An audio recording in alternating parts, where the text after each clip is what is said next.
Did you guys get any sleep last night? No. Me neither. So we're in really good company. Yeah. I thought a lot about sleep. Contemplated it, valued it, appreciated it. Didn't get it. But we had a group of young people that came up from the Atlanta vineyards up to my church, and were hanging out with us for a few days, and they were like, we want you to take us out and, pray for people, minister to people. And so we did a couple of days of training, and a guy that I've been mentoring and power evangelism for a while he's a guy that actually plays for the San Diego Chargers. His name is Jay Lehman, and I had him come, and a couple of Charger fans there, San Diego Charger fans. Now see, if I said he played for Boise, you guys didn't get any sleep last night. That was a really delayed reaction. But anyway, we just did some teaching together, and then taking them out, and we stepped up to this. There's this one corner right around the corner from my church that there were all these guys. They'll go over and they'll shoot up, there, and drink and get just kind of wasted, especially after their payday and stuff. And so this was like a Friday afternoon, and they just got paid, and so they're over there, doing drugs and things like that. And so I told this one group of guys, I say, hey, come with me. This is kind of a hot spot, place to go to pray for people. And so we round this corner, and it's our church is like in the worst part of town. It's like the worst, absolute part of town. So we go over there. And these guys are all over there and drinking and, doing drugs and stuff. So I walked over and I said, hey, as I was going, this one prostitute who's kind of in the area, she hollers out and she goes, the preacher's here, the preacher's here. And I was like, why did you say that? And she goes, I was just letting everybody know. And of course, everybody's hiding their bottles and hiding their, needles and stuff like that. And so I walked over and I said, well, listen. I said, I want to know which one of you guys, we want to pray for anybody who needs healing right now. And I said, which one of you guys have knee pain? And I pointed this young guy. It looked like he's about 19 years old. I said, have you got, pain in your knee? He goes, no, I'm good. And this other guy standing beside him, he goes, you liar. He goes, you've been complaining for 2 weeks about your knee. He goes, don't lie to the preacher. That's like going to hell or something like that. And so I said, no. I said, dude, come on, let me pray for your knee. And he goes, no, really, it's okay. He goes, you're a liar. And so I said, here, let me just pray for your knee. And this guy was new sort of to this circle. I'd never seen him before. Actually, and the guy who was calling him a liar was sort of new too. I had not seen him before. So I reached my hands and I prayed for this guy's knee, and I command the pain to leave, just like we were doing last night. And then I took my hands off and I said, now, tell me, if the pain was at a 10 when we started, 0 is no pain, where are you at right now? And he looks at me and he goes, and he ran away. Dude, running away. And as he's running, I'm like, whoa, come back. I said, what's going on? He goes, you are scary, as he's running away. So I was like, no, come back here. I said, there's something else. I want to pray for you and want to do for you. And so he runs around, and there's this park that's there. It's this little, slummy little park. And he runs around, and he jumps the fence back into this area. And all the guys that were like, we know he's healed now. They were like, there's no way he could barely walk, much less jump a fence. And so he comes over, and I said, listen, I want you to pray, for some of these other guys. And he goes, I don't know how to pray. And I said, no, come here. Now, this guy's not a Christian by any means. And I said, come here. I said, I pointed this other guy, and I said, do you have like a leg that's like shorter than the other? And he goes, a leg shorter than the other. He goes, look at this. He had an arm that was almost like a foot shorter than the other arm. No joke. I didn't even notice it. And I was like, seriously? And he goes, yeah. And so I said, well, let me pray. Let me pray for your arm. And so I'm praying for his arm. And let me tell you something. Whenever you're praying for like limbs to grow, don't pull them. Don't jerk them. Don't do anything like that. Don't do that. As a matter of fact, when I go to pray for limbs to grow, I'll get a mark like on the floor, and I will watch the legs. I'll just watch this mark. I'll put them together, but I'll watch the mark because there can be a temptation. There's actually several YouTube videos where you can see the people just move their legs over, and it makes it look like they grew, but it didn't. That's not good. Don't do that, okay? And so I'll get a mark, and I'll watch that mark the whole time, and so to make sure that I don't move. And so, just so you don't see it get off. And so I started praying for his arm. Well, there was no need for a mark with his arm like this. You know what I'm saying? So I'm praying for this arm to grow. I pray 5 times. Not a quarter inch, nothing. It's nothing budget, nothing. Nothing happens to his arm whatsoever. Now, he said he felt like it grew like an inch out. I was looking. I didn't see any inch out. But the guy who was praying for us said that. So I said, well, listen, the word that I had was for your leg. I said, let me pray for your legs. And so the guy that we just prayed for the knee, I said, listen, I told the other guy, I said, come sit on these steps. And he sits on the steps, the guy with the leg shorter than the other. And he had a full 3/4 of an inch off on his leg. And so the guy that I just prayed for his knee, I said, now listen, this is what I want you to do. I want you to hold his feet. And I said, just like I was holding his hands, I want you to hold his feet. And he goes, I just got prayed for myself. He goes, I don't know how to pray for people. He goes, I don't talk to God. I don't do any. I said, no, I'll lead you in all this. Don't worry. So he sits down, and I said, now, and I put this little twig in between. I said, watch that twig. I said, don't move it. And I said, don't grab him like this. I said, I just want you to hold him like that. Just hold him like that. And we started praying and commanding the leg to grow. Well, it grew out about a 1/2 inch, and he drops his legs, and he goes, no way. And he goes, that is freaky. And I looked at him, and I said, hold on. I said, let's pray some more, because it's going to grow out the rest of the way. And he goes, oh, dude, this is freaky. And I was like, come on, grab his leg. So he holds his legs again, and he prays, and the leg just shoots out the rest of the way. And he drops his leg again, and he goes, no way. And he looks at him, and he goes, check it out, man, check it out. And the guy jumps up, and he's like, I'm good. He goes, my legs are completely good. A bummer was he's like this, my legs are great. My legs are wonderful. So he was walking, and he was ecstatic. And so I told the guy, I said, listen, guys, let me tell you something. What God just did for your knee and for your leg is what he wants to do for your life. I said how he transformed your limbs is how he wants to transform your life.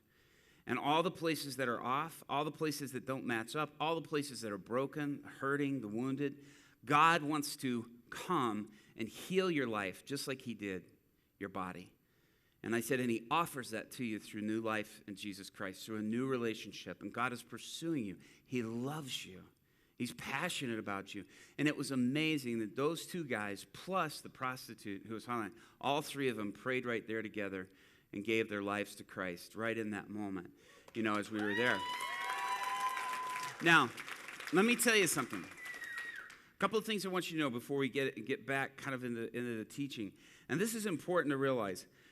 First of all, we all think that, us here as believers, that there would be somehow that God is we're going to see healing, happen a little bit quicker for us who are Christians who, have faith. And we stop and we think, well, because of that, it's locked up for us. But honestly, in praying for you guys last night for healing 2, 3, 4 times, if you were like non-believers and we were out on the street, I guarantee you it would be half the time. How many ever times that we were praying for you, it would be like, half the time in that. And part of the reason why it goes back to what we were talking about last night is that there is an incredible resistance that's coming to us, as the church. And the enemy, we were born into this war. And the 2 kingdoms, the kingdom of God and the kingdom of Satan. And everything is wrapped up in that. All of this conflict, the healing that needs to take place, all these things. There's this collision of these kingdoms that are coming. And when we go out, we are a part of that collision of the kingdom.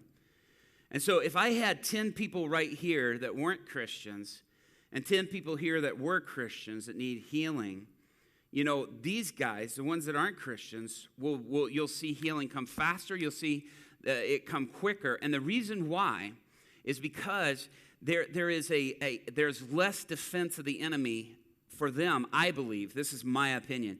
Because it's less defending of them because he feels like he's already got them. And so if Satan, the one thing Satan that doesn't want to succeed is the church. The one thing that he wants to fight the hardest is the church. So there's a much greater opposition over here with the believers. There's much greater resistance, for us, than it is for them. Now, the problem is that the majority of yours and my prayers are for Christians. Majority of the time, we're praying for Christian people. And I think this is what really has affected the Vineyard, kind of in our history, is we saw incredible power. Our founder, was really a passionate evangelist and was using God's power, to do that evangelism. He wrote the book on it and started, launched a lot of different moves of power evangelism that are going around the world today. And one of the things that happened, though, is we sort of get locked up into praying for just Christians all the time and seeing that as sort of our ministry. We're praying for people in our home groups, our small groups, our youth groups, and all that. And we stop praying for people outside of the church. And in doing that, if you do that, two things are going to happen. Number one is you're going to start seeing less and less take place. And you're going to get frustrated. Because God's power, and what we're going to see this morning, is God's power there. One of the primary purposes is to draw people to his presence. The pursuit of us here this weekend is not his power. The pursuit is his presence. The pursuit is knowing him. In the pursuit of Jesus, Peter walked on water. In the pursuit of the presence, a miracle took place. An incredible miracle took place. But it's always in pursuit of knowing him, loving him, getting closer to him. It's not in the pursuit of being somebody. If you ever try to do this stuff to be somebody, you're just dead in the water. Don't even try, because it'll kill you, really. Because that's what the enemy was doing, with Jesus when he was coming and saying, listen, I'll give you the kingdoms of this world if you'll just bow down to me. If you make this about yourself, that's what you're doing. It's a bowing down to the enemy, bowing down to Satan. And so we have to be, on our guard about that. And we have to keep truthful with what's going on. Always tell the truth about your stories. I said last night, you guys are going to fail. I fail.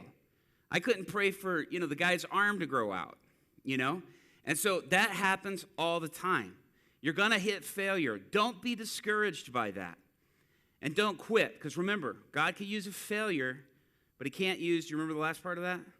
A quitter. He cannot use a quitter. And so you're going to hit times where it's just going to be like going against the wall, or you're going to pray for people. Let me tell you something, though. Every time, there's two ideas of success that are there. There's your idea of success, and then there's God's idea of success. And yours and my idea of success is that when I pray for somebody, boom, instant healing. One-time prayer, bam, instant healing. Right?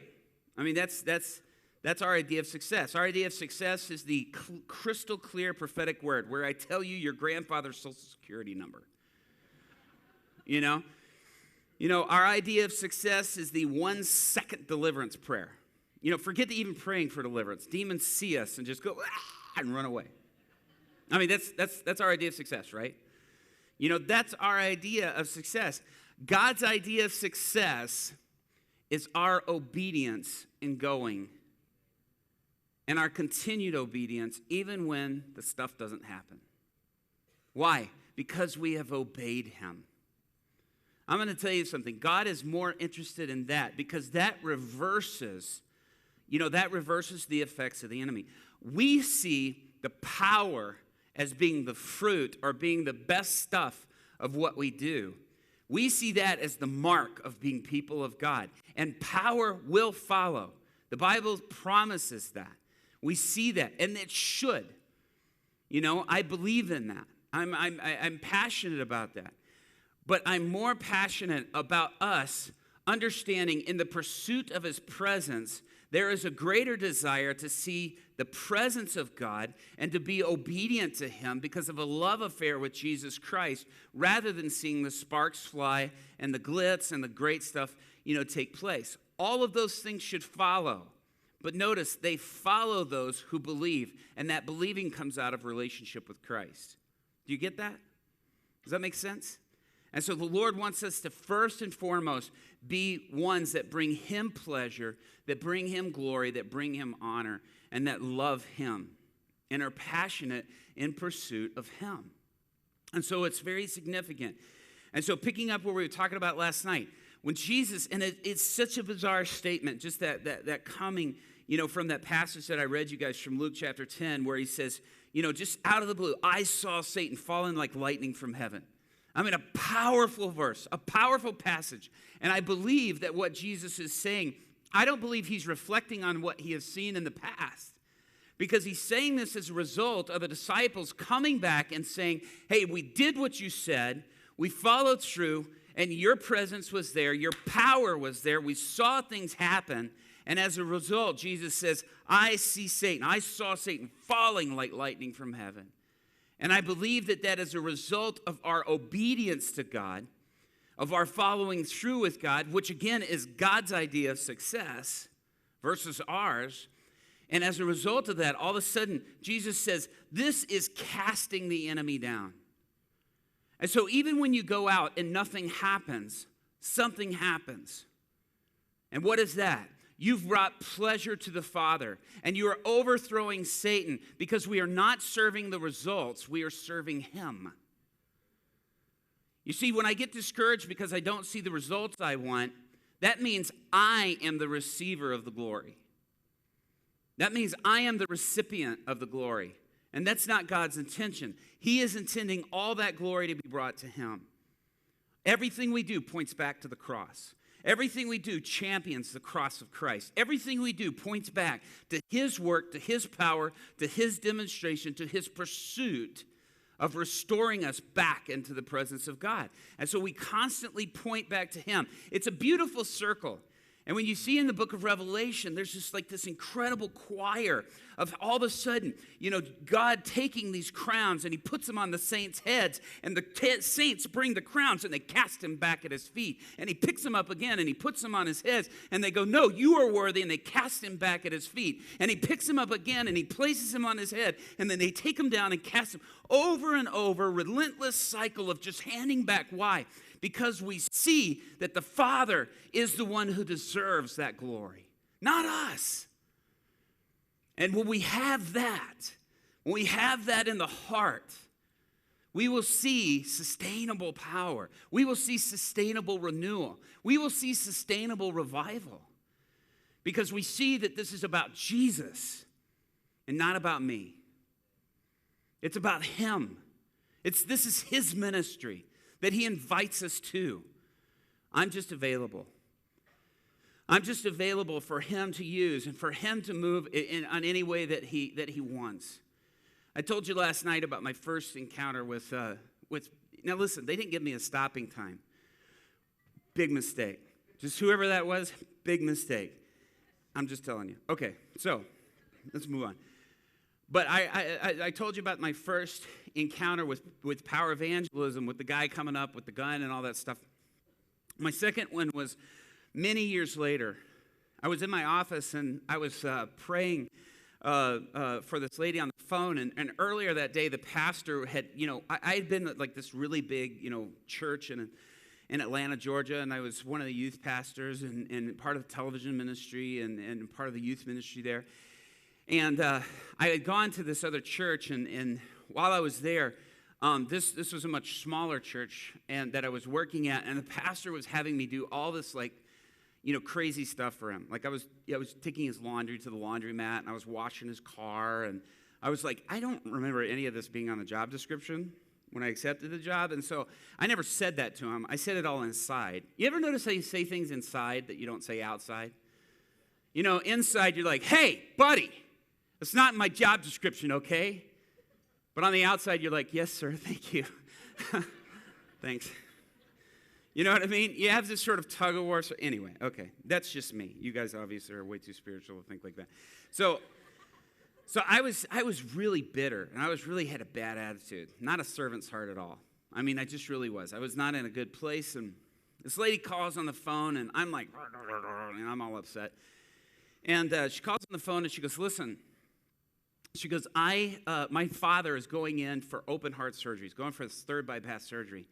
And she goes, I need you to pray, for my father, burn a candle, whatever you do. She goes, I'm not a church person, and I don't really go to church. She goes, we're not really Christians, but she goes, this is very serious. The doctors don't think my father's going to make it, and this is sort of the last-ditch effort. And she goes, I really need somebody to pray. And so I was like, okay, let's pray. And I'm just really like, okay, I'm going to pray and get you off the phone so I can go back to being mad, is really what I was thinking. I had not had, days of fasting and prayer or anything spiritual. I probably had skipped like 2 days of devotional actually that day and the day before. There was no spirituality in me whatsoever. And so I started just praying, and I was, Lord, I just pray that you would just be with this dad.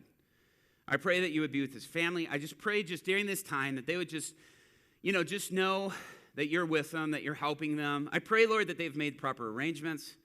I pray, Father, that you would just be with them during this time of loss. Just be peace over their family right now. First of all, in my mind, there is no way this dad's going to get healed. He's not even a Christian. Why would God want to heal somebody like that?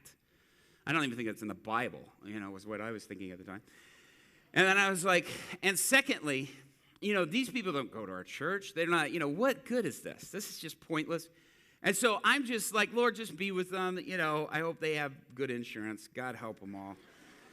I was burying the guy. I was doing his eulogy over the phone. I was practically digging a hole and shoving his body before he even got into the operating room onto the, into the hole and covering it over. That's about how much faith I had at the moment.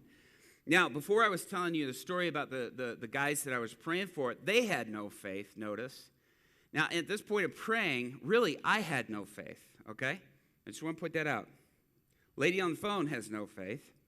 And so we're just praying, and I believe in faith, don't get me wrong, but there's nothing really there. And all of a sudden, the Lord, I'm praying, and I'm burying this guy, and the Lord speaks to me, and he says, get out on a limb. Now, how many of you hate it when people interrupt you? It really irritates me.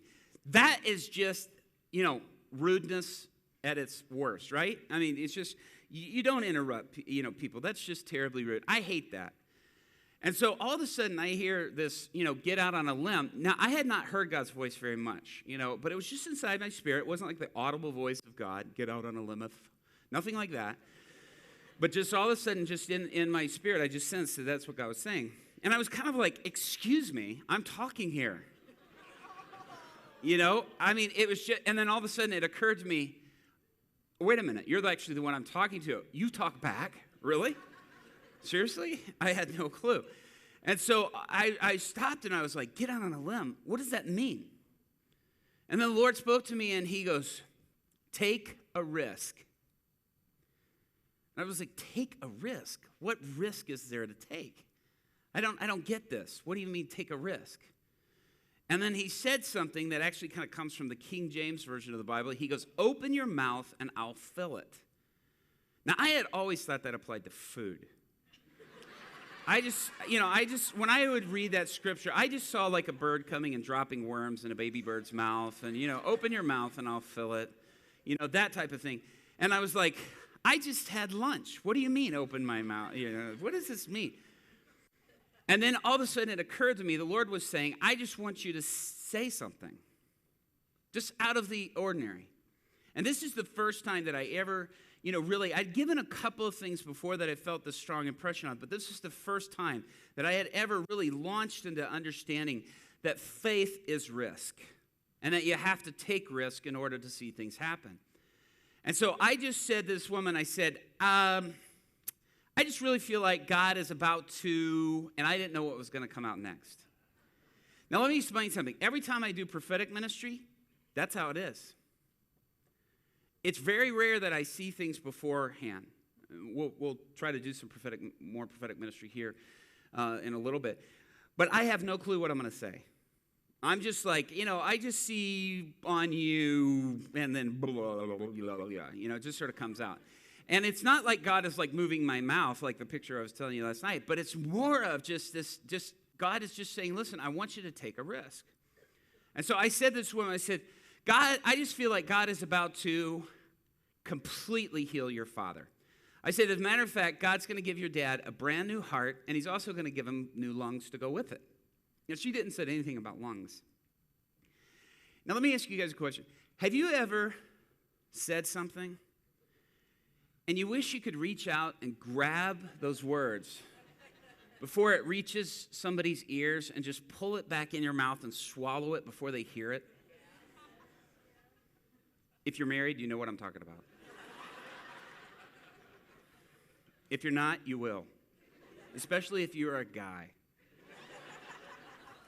Just so you know, I gave you fair warning. And so I immediately said, as soon as I said this, God's going to give your dad a new heart and new lungs. And then I said this. I said, now wait a minute. I'm interrupting me.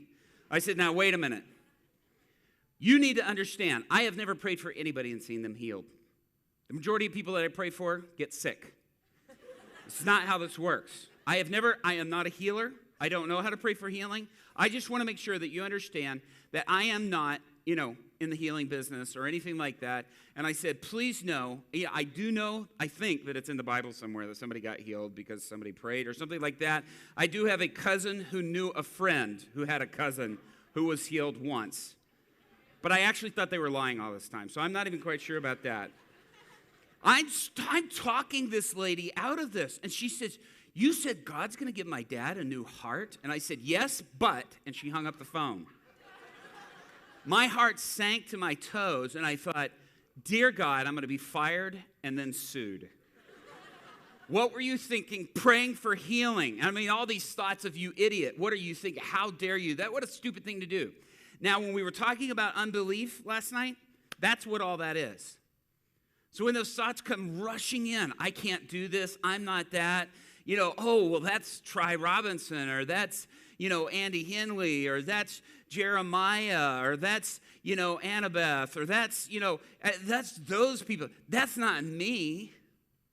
That is the enemy ministering to you unbelief.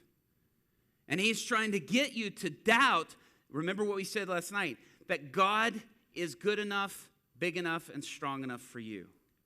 Just like what he said in the garden. And that's what that message is. He's trying to bring all that back. And so she hangs up the phone, and I'm like, I better work on my resume right now. Because I didn't do a very good job of taking my pastor's laundry, on top of the fact that I just probably killed this man. And so I'm just like, this is a bad deal. So a couple of hours later, the phone rings again. And I wasn't even supposed to be answering the phone, which was another thing of bitterness upon my part that I was having to answer the phone. And so I answer the phone again, and I hear on the other end of the line, I hear, and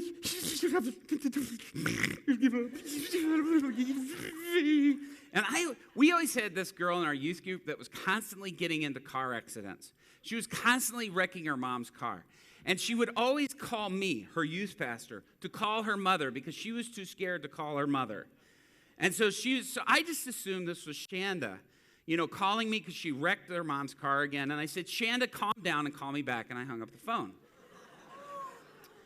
And so about 30 minutes later, the phone rings again. And I answer the phone and I heard, don't hang up this time, please. And I could hear this woman crying.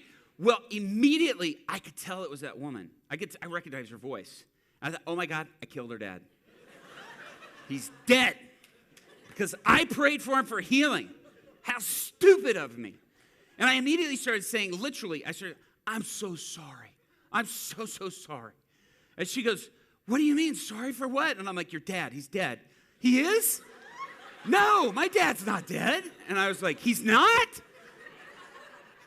And she goes, no. She goes, I just got off the phone with my mom. She goes, they opened up his chest, and he had even a valve of a pig put in place of one of his damaged arteries.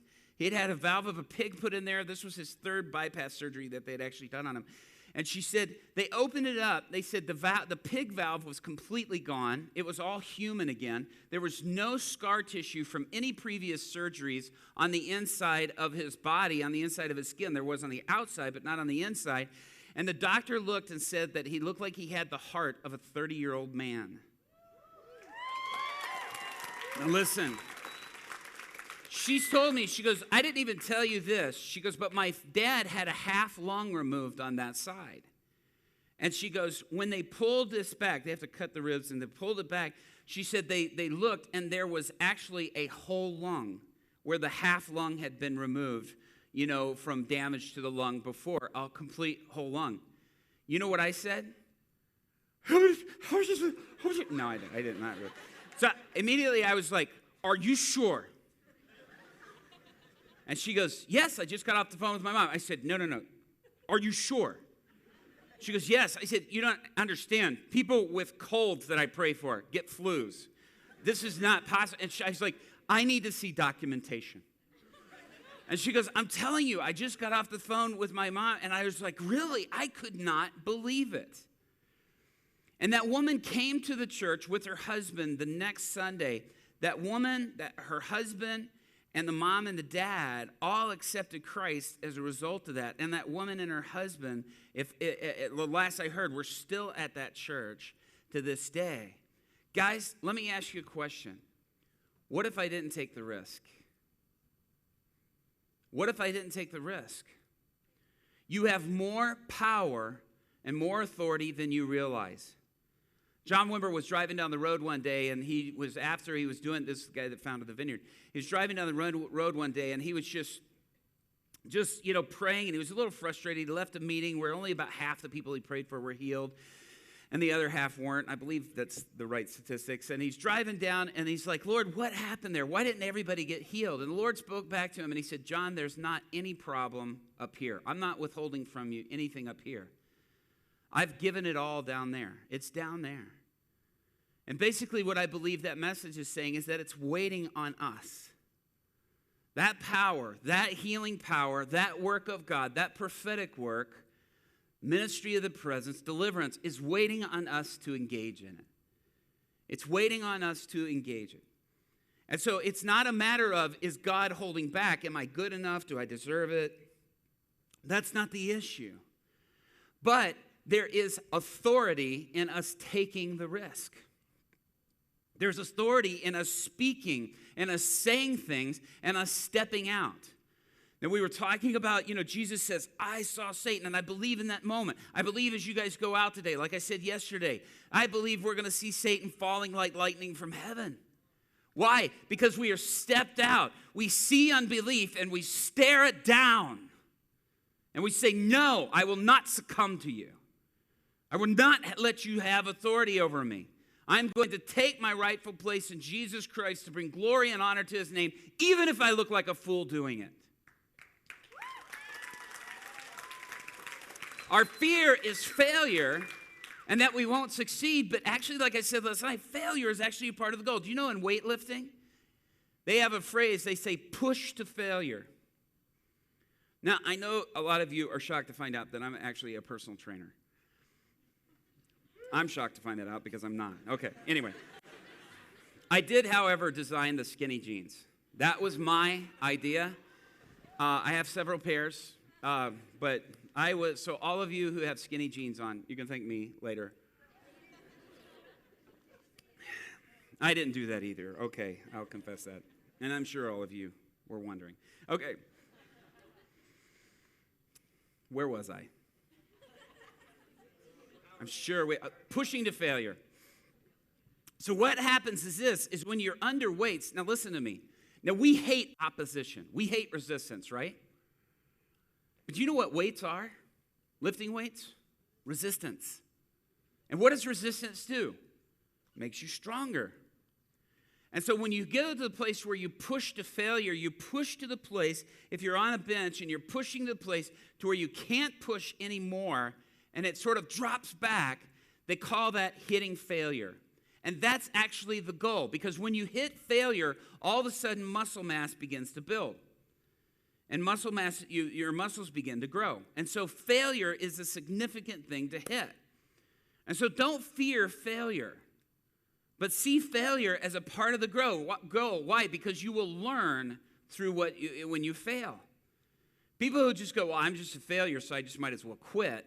They don't understand the value of failing. You know, it's at that point of failure where you learn. And if you don't take enough risk and fail, then you're not learning. We had this woman in our church who was like, she started kind of spreading this story around the church that she had a 95% accuracy in prophetic. And I was like, I doubt that highly. And I went and I talked to her and I started kind of listening to some of the words she was giving, and I was like, no, actually she does have a 95%, accuracy, because she's not taking any risks. I love that white hoodie of yours, and I just see a heart around it. I'm pretty accurate. You see what I'm saying? But if we push beyond that and pushing past that, and we have to understand the church is a place for training. You are not my ministry. Out there is my ministry.